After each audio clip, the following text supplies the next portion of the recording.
Please join us weekly for the 12th District with yours truly, Kerry Condata. Check your channel guide for times or go to ncwlife.com for details.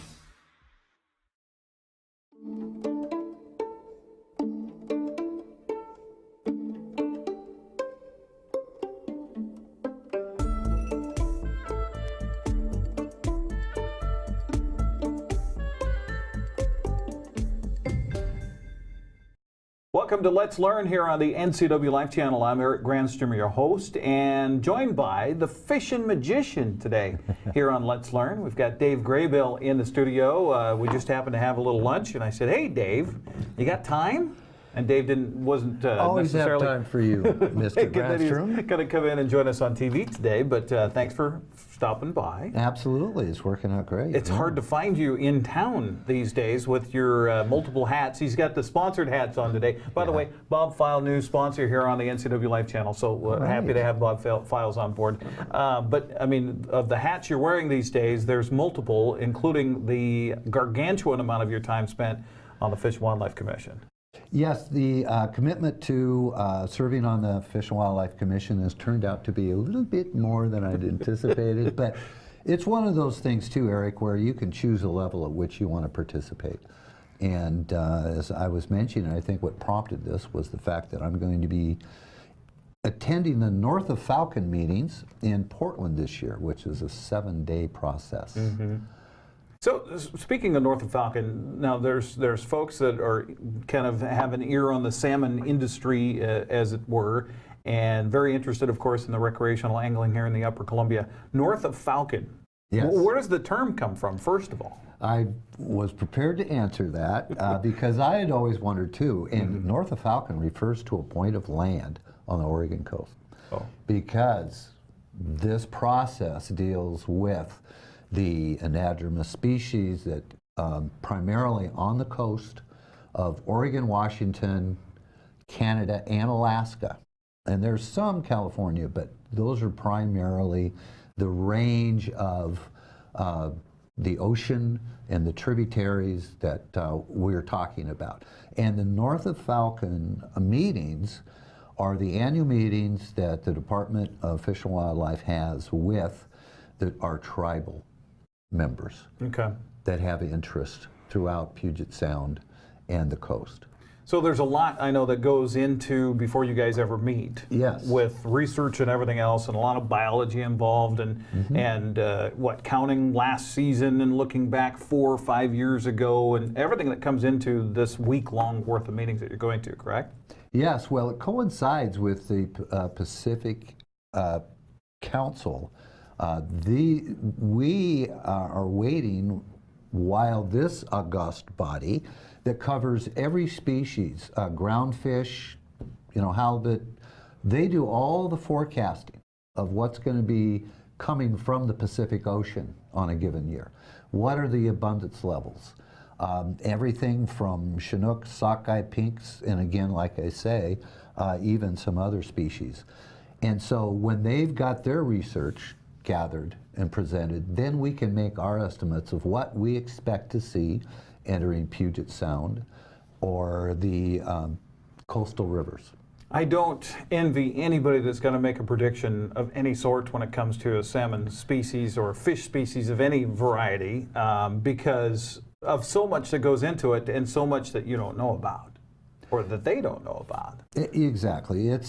It's amazing what they've been able to accomplish through their modeling and surveying, and they've become more and more accurate. But some years, like 2 years ago, we wound up with only 25% of the coho that were forecast to return.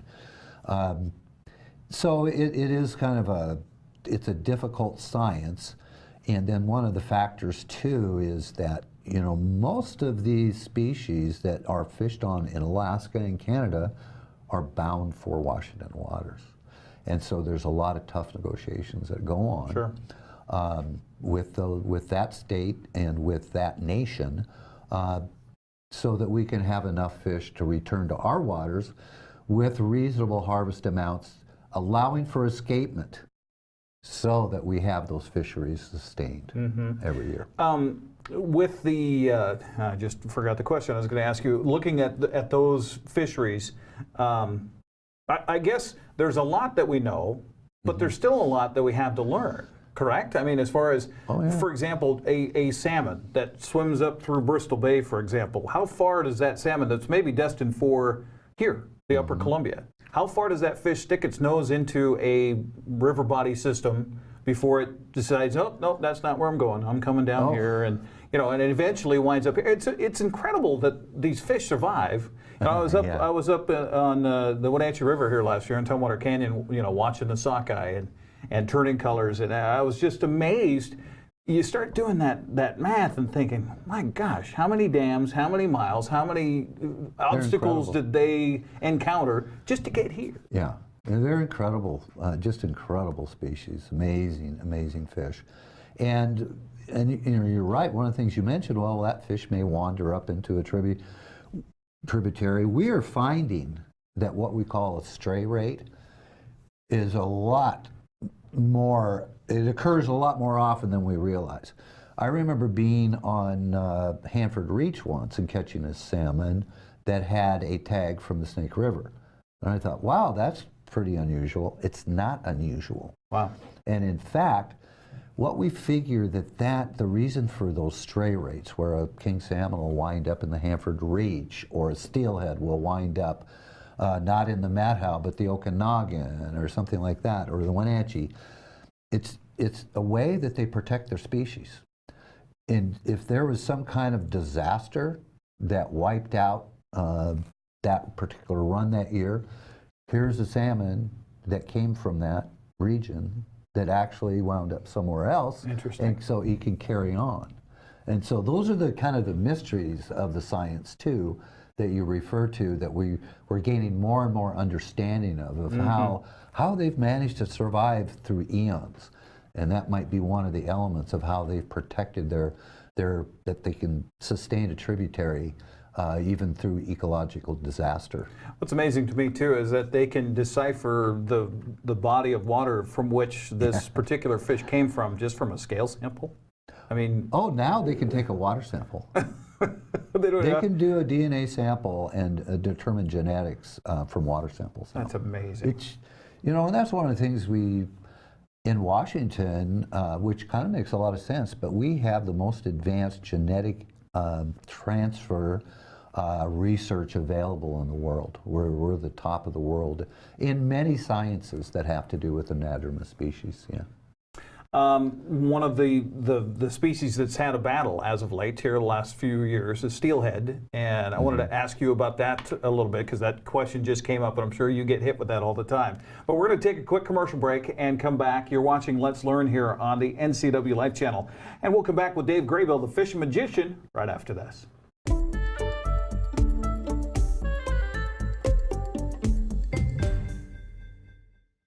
Get the fastest internet available in North Central Washington by switching to LocalTel and get speeds up to 1,000 meg.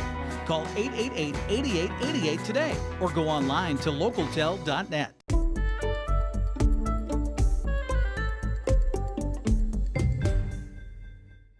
Welcome back here to Let's Learn on the NCW Life Channel. We're talking fish today with the man, the Fishin' Magician, Dave Graybill, joining us. Dave, thanks for taking the time to talk about salmon, and let's talk a little bit about steelhead. We're having lunch and got that question. Well, Dave, what's going on with the steelhead? Yeah. If you had the answer to that, you'd be a millionaire. Oh, absolutely. Unfortunately, it's been fairly easy to forecast our returns lately. Not just for steelhead, but a lot of our fish returning to the Columbia River, particularly. You may recall in 2015 when we had a very low water year, we had very high water temperatures, and as a result, a big contributor to that, the massive flows out of the Columbia River that were very warm. We had the blob off the Pacific coast.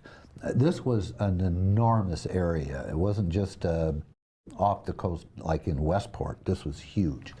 This was in the area where many of our species traditionally fed. They found nothing. So we had just millions of smolt die as a result of that. With salmon, that's a 3 to 5 year cycle. With steelhead, maybe a 2-year cycle. But we've been waiting to see if those ocean conditions have recovered to the point where we're seeing a rebound. I would expect steelhead to be the first ones to rebound. We lost 2 seasons up here in the Upper Columbia, as you're aware. Right. I've heard that conditions have improved, and our forecasts that I haven't seen yet, but our forecasts, I believe, for steelhead are going to be better than they have for the last 2 years. Well, that's good. It is. Whether they've rebounded enough that we have a season fishery, up here, right. I hate to be the guy.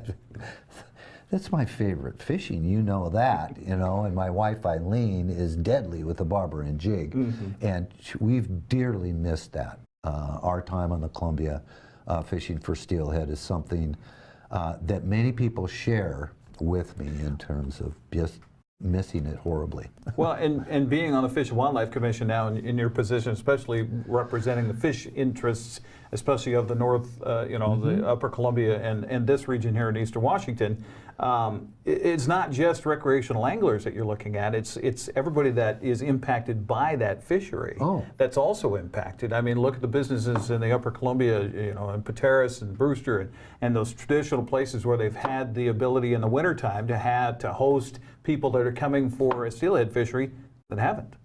Well, roughly in a typical year, those fisheries mean about $3 million to our local economies.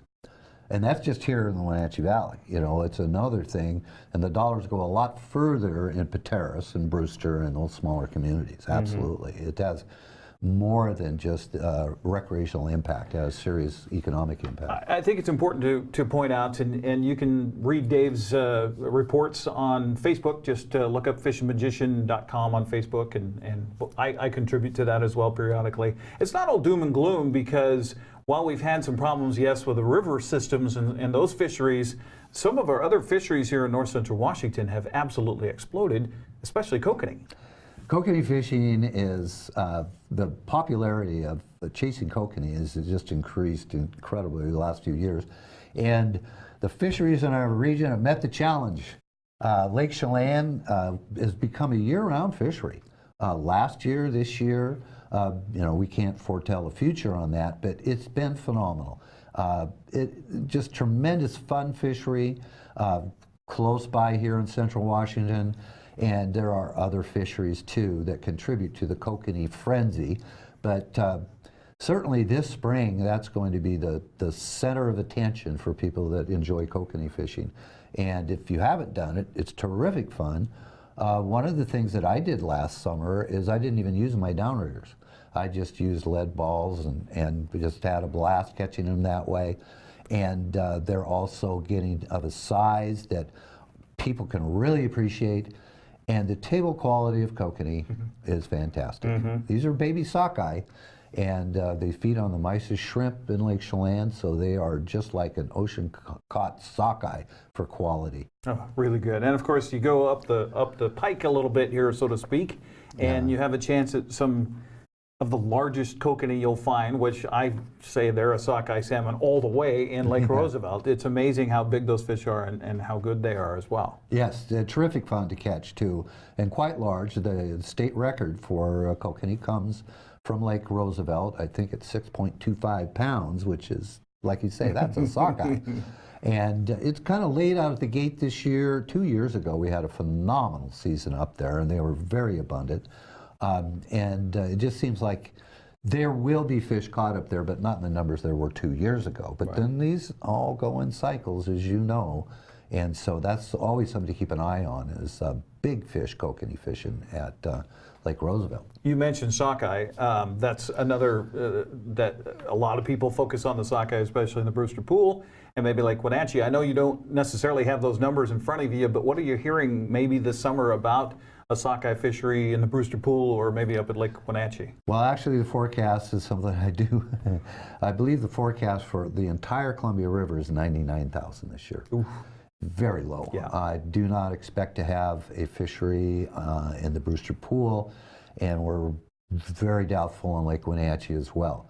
However, of all the species that we try to forecast, sockeye are the most difficult right now because these larger runs of 500,000 fish are a fairly new phenomenon. And we like to have like a 10-year average to look at, to analyze and model against. Well, that's only been happening in the last 6 years. So it's very difficult to forecast those. They may surprise us.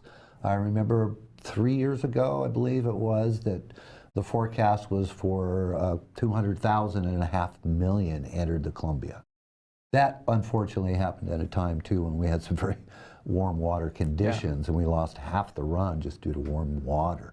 The bright side of the sockeye fishery is that there's a fairly new hatchery across the border in Penticton, BC, Skaha facility. This is a tribal hatchery, and they have the capacity of releasing 5 million smolt, sockeye smolt, every year if they make their escapement. And that's been kind of challenging the last few years. But still, they're pumping sockeye into our system, and so that may lead to more consistent large runs of sockeye. That's the hope. Well, the good news is, and if you're an angler, you should pay attention to how much snowpack we get. And it's looking great right now, especially up in the northern regions. We're at 130% of our winter snowpack. We're over 100% here in north central Washington. So what that means is that that's enough water to come down the pike to let those fish get up there, right? Absolutely, and cold water too. That we're learning that temperatures really affect and impact these fish. And in fact, we estimate that the mortality on summer runs that are destined for that Brewster Pool and the Okanagan River is as high as 40% just due to water temperatures. Wow, that's incredible. Yeah. We're going to take a quick break and come back with more of Let's Learn. And I'm just going to ask Dave where he wants to go fishing here when the General Lake Opener comes up in April. So we'll do that as we continue here on Let's Learn on the NCW Life Channel. We'll be right back.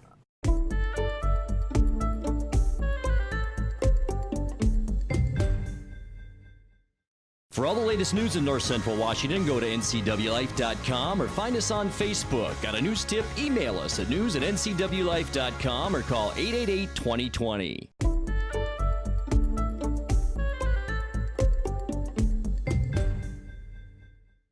Welcome back to Let's Learn here on the NCW Life Channel. I'm Eric Granstrom, joined by the fish magician Dave Graybill, who's also a member of our Department of Fish and Wildlife Commission. Dave, before we talk about trout, you've been involved with something for, well, over a year now, of trying to work with the agency, the Department of Fish and Wildlife, on getting kind of things in order as far as what we're looking at for runs in Upper Columbia that kind of are congruent with what's happening in the Lower Columbia. Is that right? Yeah, that's a good way to put it.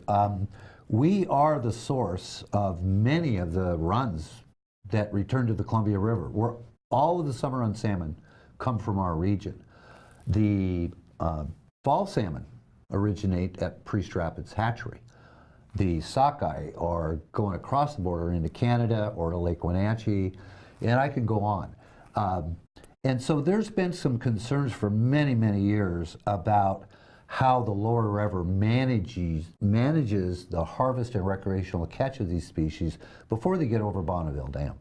And so I have initiated a review of the spring salmon allotment and catch balancing formulas, and also have renewed the effort to have an Upper Columbia fishery management plan that starts at the border, works its way down, establishes escapement goals and hatchery production, and then moves it all the way downstream. And in fact, that was ending at Priest Rapids Dam, but I think we're going to take it even further and try to mesh, do a better job of meshing with the Lower River and start managing the Columbia River holistically. By that mean as the Columbia as a whole, from top to bottom, rather than the traditional fighting over what's taken below Bonneville Dam and then what's left over is what we deal with. Because so many of these fish originated up here. We're in very sad straits with escapement to the Snake River, for example, and our spring salmon fisheries up here have just been flat in terms of our recovery efforts and everything else. So this is a long process. I just had a big breakfast meeting with the head of fisheries for the department, 3 regional directors, 3 other commissioners, and we've got a real strategy in place to move ahead with this. And I think ultimately the idea is to not only benefit fishers in Washington on the Columbia River and recovery and opportunity down the road, but also get Oregon thinking about the management of the Columbia River basin-wide as well. They traditionally think the Columbia ends at McNary Dam. And I can understand why. You know, that's the end of their state border, but we are fueling their commercial and recreational fisheries in the lower river to a large extent. And so I think ultimately my goal is to get a better approach to fish management throughout the Columbia River. That would be fantastic, because I'm sure that since you joined as a member of the Fish Commission, or the Fish and Wildlife Commission, you've probably heard, I don't know how many times, from people in our neck of the woods saying, hey, remember us? Yes, I've heard this issue came to my attention in 2014 through an article that I read about spring salmon issues. And I was ready to move on it at that time, but I was advised to wait until we had negotiated the Columbia River policy, for example, that we do with Oregon, so that we didn't confuse that issue. We're going to revisit that in 2019, and I hope to have all of our work done prior to that, so that because there will be elements of that that will impact the Columbia River policy that we negotiate with Oregon. Let's hope so. Real quick, you guys are without a director right now. What's Yes. happening with that search? The search is ongoing. There is a deadline at the end of this month to submit suggestions as well as resumes, and then the commission will begin the review process and interviewing and all of those good things. And it's still going to be a little bit, that does take some time too. We are fortunate. It is a responsibility of the commission to hire the director, by the way. I should mention that. And not the I think governor. that's a misnomer, because I think that the thought is it's the governor that Right. selects it, and there you go. We, as commission members, are appointed by the governor, but have the responsibility of hiring the director. Okay. And we are very fortunate to have Joe Storr, who is the assistant director, filling in during that period of time. And Joe has been with the department for many years, and he's very capable. And so there isn't a bump in the road in terms of lack of productivity by the department in the absence of an official because director. everything involved Fish and Wildlife doesn't stop just because the director steps down. Absolutely. Yeah. Correct. Just real quick, in news and notes, I guess, we heard of salmon above Grand Coulee Dam. Where you and I had that discussion here a while ago on the boat, I think, up in Lake Roosevelt. Where are we on that? I know that's kind of a discussion that's going on, maybe with the tribes, about maybe getting salmon up above the dam and into the lake.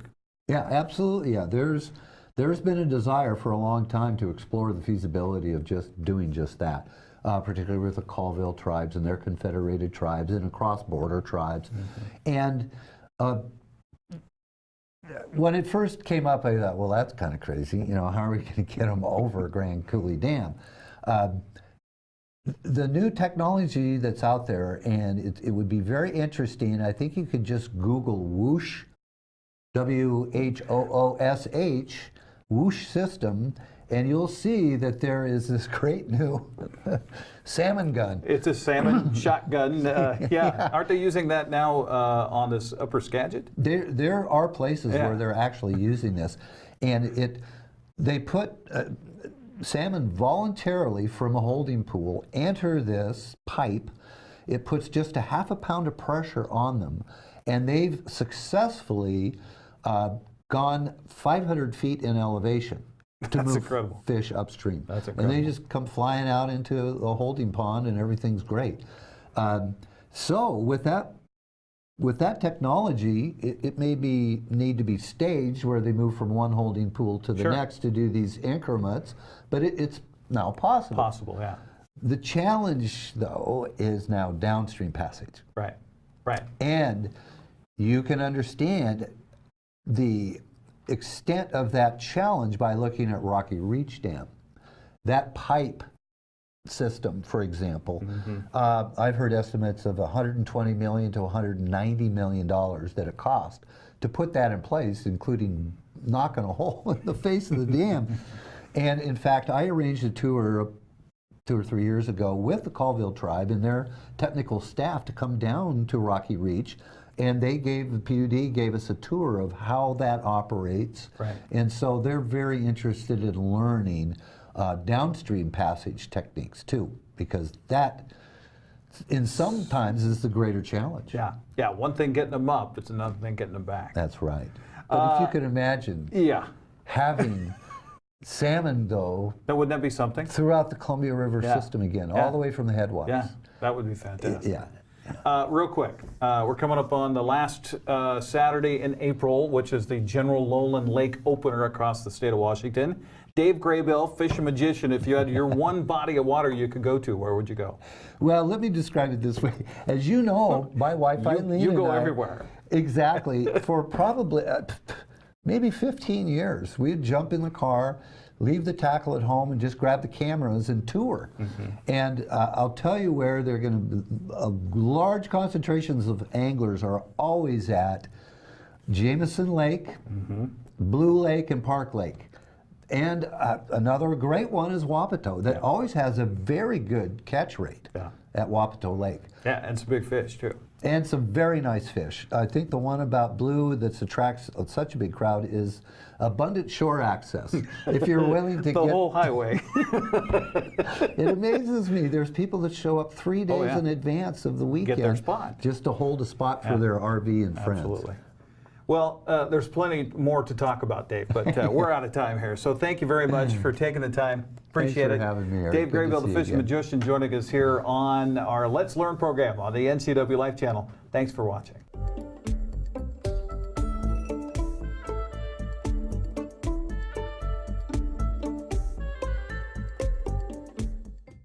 Is your vehicle in need of a quick oil change or tune-up before hitting the road this summer? Stop by Quick Lube and Tune, the home of the good guys at 610 South Wenatchee Avenue.